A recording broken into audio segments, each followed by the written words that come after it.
I'm curious, can you tell us a little bit more about specials in the lower elementary? And I know we can say Spanish, art, music, and also along with those specials, kind of the performance aspect of what happens in the lower elementary. So we do have 3 specials, Spanish, art, and music.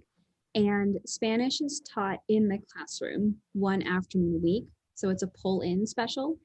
And generally they learn Spanish through a lot of songs. There's like usually a group meeting that begins Spanish, kind of like how we begin our day oftentimes in the group meeting. And they talk about, there are songs for the seasons and for body parts and for directions, right? They do these songs. And then usually they go off in small groups that are learning different things depending on what they've learned in the past. And so Senora usually begins by showing alphabet and helping them with numbers and animals are very early on. And then it moves on from there into more intricate Spanish lessons. And they do it based on their ability.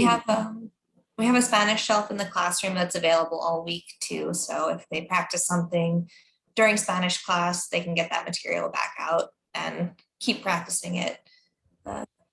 Yeah, they're welcome to Spanish whenever they want to. Mm-hmm.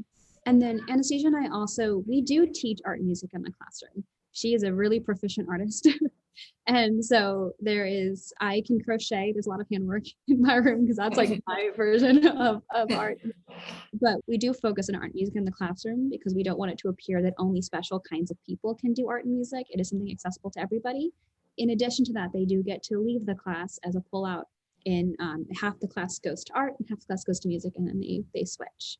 And there are specialists that they go to for that. A big part of our music class is a spring production, a performance of some kind, usually a short play. I think we usually do a 20-30 minute play in the lower elementary.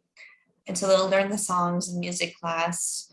The guides will assign roles.